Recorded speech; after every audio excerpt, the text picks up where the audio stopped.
Bismillahirrahmanirrahim.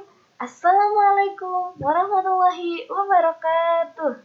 Halo adik-adik semua, selamat datang kembali di kelas kimia.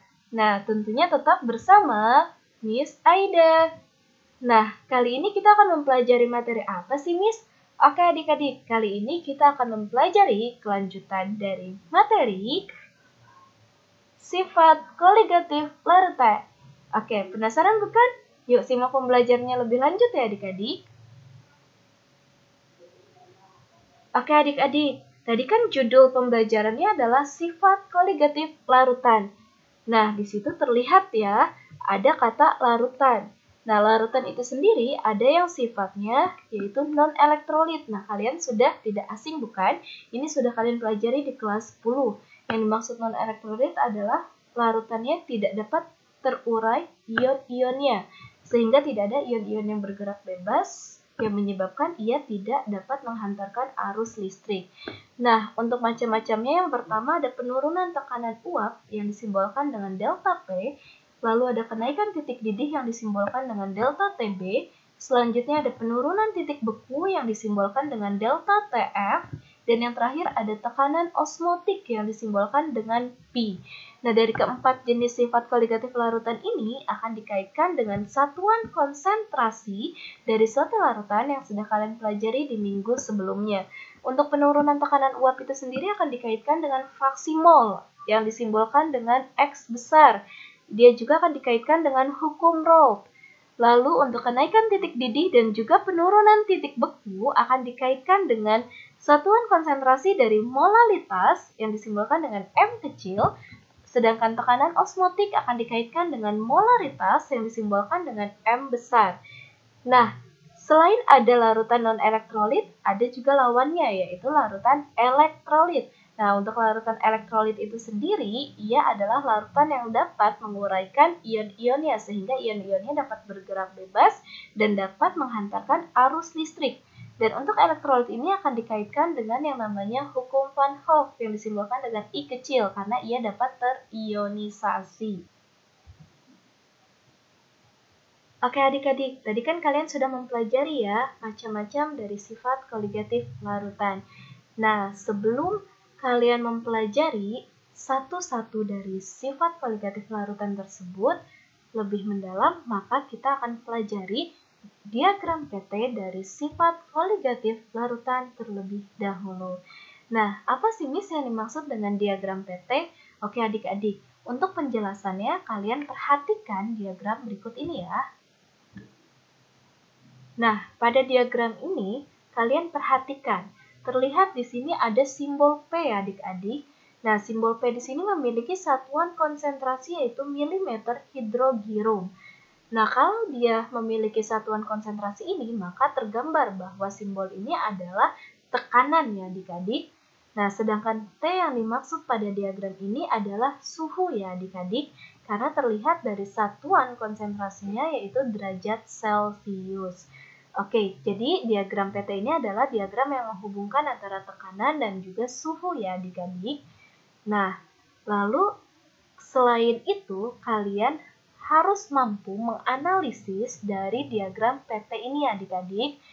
Kalian perhatikan, pada diagram PT ini terlihat ada 3 buah wilayah. Nah, wilayah pertama yang di sini adik-adik dibatasi oleh garis berwarna jingga, ini disebut sebagai wilayah dari padatan ya adik-adik. Nah, padat di sini maksudnya adalah proses membekunya baik suatu pelarut ataupun suatu larutan ya adik-adik. Nah, lalu untuk wilayah yang kedua ini disebut sebagai wilayah dari fase gas ya adik-adik. Kenapa? Karena di wilayah ini terjadinya suatu proses mendidihnya baik suatu pelarut ataupun larutan. Sedangkan wilayah ketiga yang ada di atas ini itu disebut juga sebagai wilayah dari fase cair. Oke adik-adik, itulah 3 buah wilayah atau fase yang ada pada diagram ini. Nah, selanjutnya yang kami amati ada dua buah warna yang ada pada diagram ini. Apa sih, Miss? Bedanya dari kurva yang berwarna jingga dan kurva yang berwarna hijau? Oke, perbedaannya kalau kurva yang berwarna jingga ini itu disebut sebagai kurvanya dari pelarut. Nah, pelarut itu artinya nanti kalian di simbolnya itu ditambahkan derajat ya adik-adik. Sedangkan yang kurva hijau itu disebut juga sebagai kurvanya larutan. Nah, untuk simbolnya dari rumusnya itu polos ya adik-adik tanpa ada derajat. Itulah yang dimaksud dengan diagram PT sifat koligatif larutan. Lalu apa sih Miss yang dimaksud dengan simbol A sampai dengan K yang ada di sini? Nah, untuk yang dimaksud dengan simbol A sampai dengan K, kalian perhatikan catatan yang ada di sampingnya adik-adik.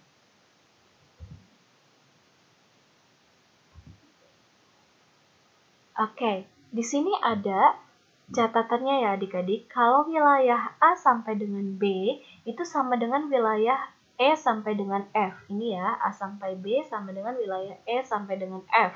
Itu disimbolkan dengan delta TF.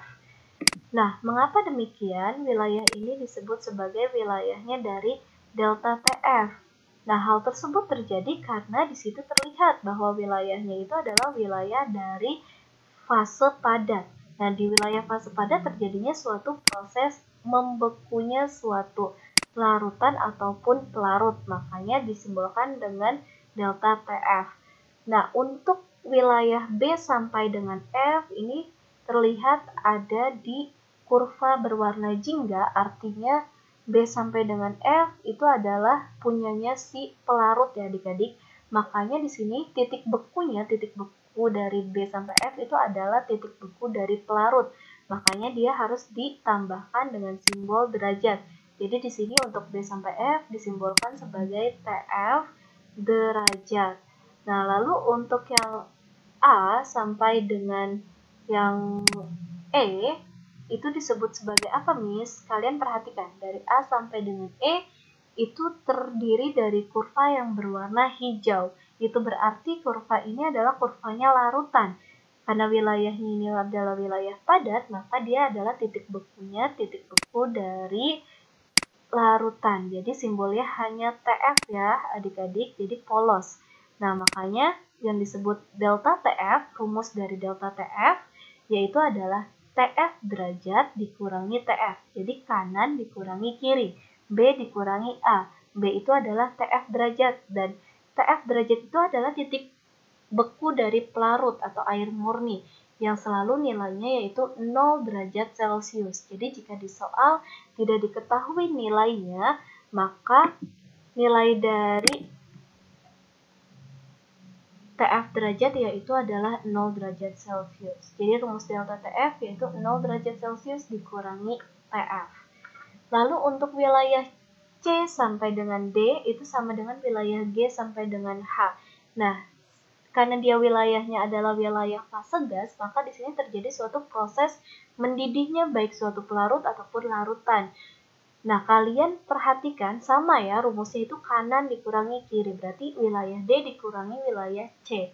Nah, untuk wilayah D itu berada di kurva hijau, makanya dia simbolnya yaitu titik didih dari larutan, hanya polos ya, berarti simbolnya adalah TB. Sedangkan wilayah C sampai dengan G ada di kurva yang jingga, kurvanya si pelarut, makanya dia titik didihnya adalah titik didih pelarut atau titik didih air murni. Maka dari itu simbolnya ditambahkan derajat menjadi TB derajat.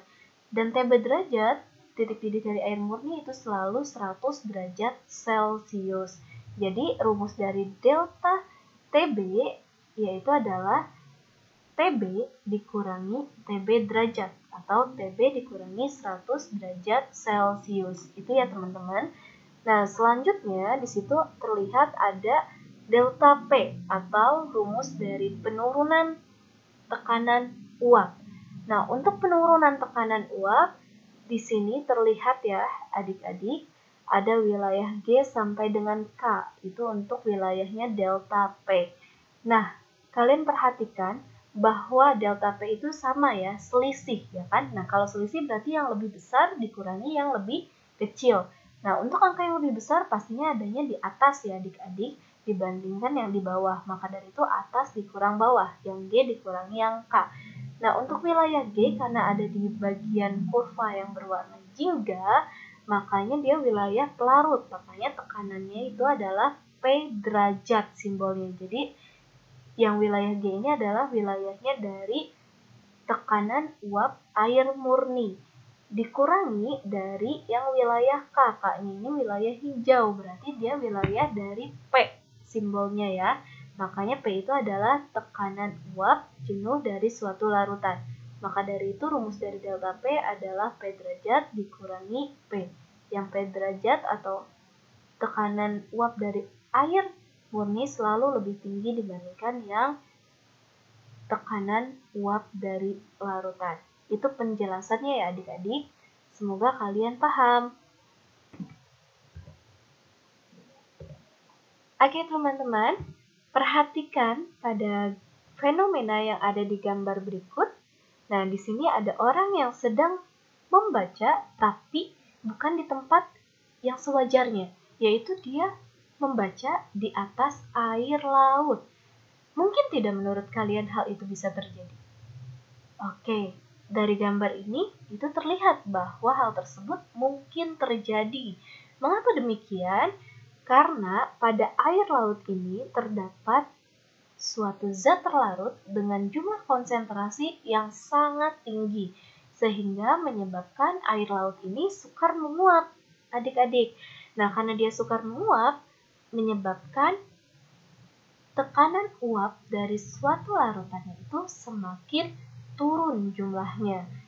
Maka dari itu, peristiwa ini merupakan salah satu penerapan dari salah satu sifat koligatif, yaitu penurunan tekanan uap.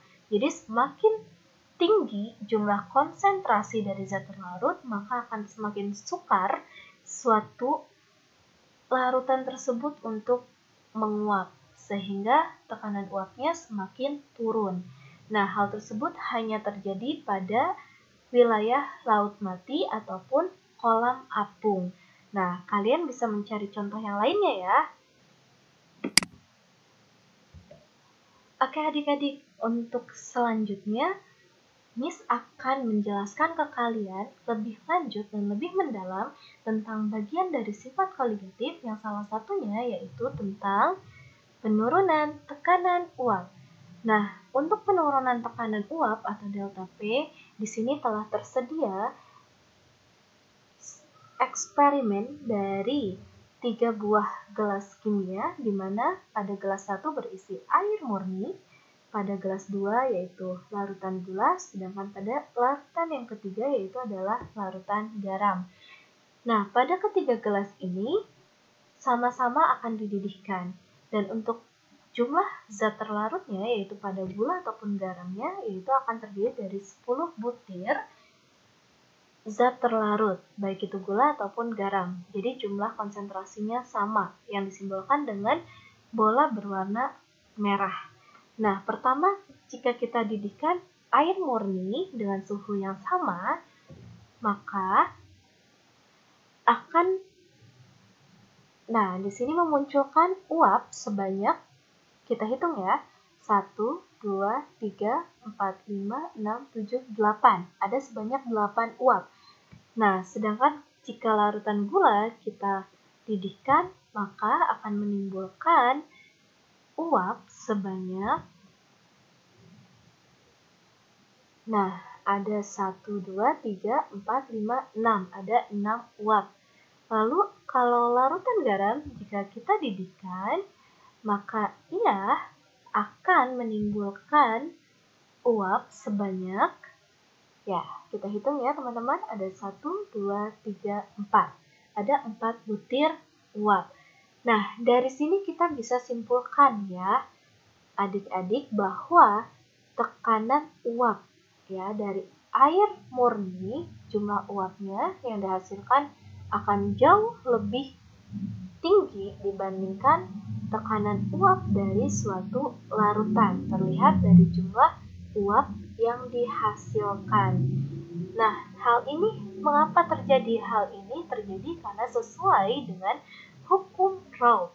Hukum Raoult adalah hukum yang mewadahi atau mendasari dari penurunan tekanan uap, di mana hukum tersebut berbunyi bahwa tekanan uap dari suatu larutan akan selalu lebih rendah dibandingkan tekanan uap dari pelarut murni. Hal ini juga sesuai ya adik-adik dengan diagram PT yang sebelumnya Miss jelaskan, bahwa di dalam tekanan uap pelarut murni akan jauh lebih tinggi dibandingkan tekanan uap dari larutan. Nah, di sini sesuai dengan rumusnya bahwa delta P penurunan tekanan uap yaitu adalah P derajat dikurangi P. Nah, P derajat itu adalah simbol dari tekanan uap larut murni, sedangkan P itu adalah simbol dari tekanan uap larutan. Oke, lalu mengapa Miss pada larutan gula dan larutan garam dengan jumlah konsentrasi yang sama akan menimbulkan uap yang jumlahnya berbeda? Hal tersebut terjadi karena di sini terjadi perbedaan jenis larutan, di mana larutan gula itu disebut sebagai larutan non-elektrolit, yaitu larutan yang tidak dapat menguraikan ion-ionnya. Sedangkan larutan garam adalah larutan elektrolit, yaitu larutan yang dapat menguraikan ion-ionnya, sehingga ion-ionnya dapat bergerak dengan bebas untuk berikatan atau menarik pelarut yang ada, sehingga pelarutnya akan semakin terhalang untuk bisa naik atau menguap ke atas, yang menyebabkan jumlah dari uap larutan garam itu paling sedikit. Jadi di sini ketika semakin banyaknya suatu zat terlarut yang ada di dalam suatu larutan, maka akan menyebabkan semakin turunnya tekanan uap dari suatu larutan tersebut. Itu ya teman-teman, karena di sini zat terlarut itu akan menghalangi suatu partikel dari pelarut untuk dapat naik ke atas atau untuk dapat menguap. Oke, semoga kalian bisa mencermatinya. Terima kasih atas perhatiannya, dan jika kalian masih ada yang bingung atau perlu ditanyakan, kalian bisa menghubungi Miss di nomor yang ini. Kurang lebihnya Miss mohon maaf. Semoga kalian sehat selalu. Sampai berjumpa di pembelajaran kimia selanjutnya. Salam kimia and wassalamualaikum warahmatullahi wabarakatuh.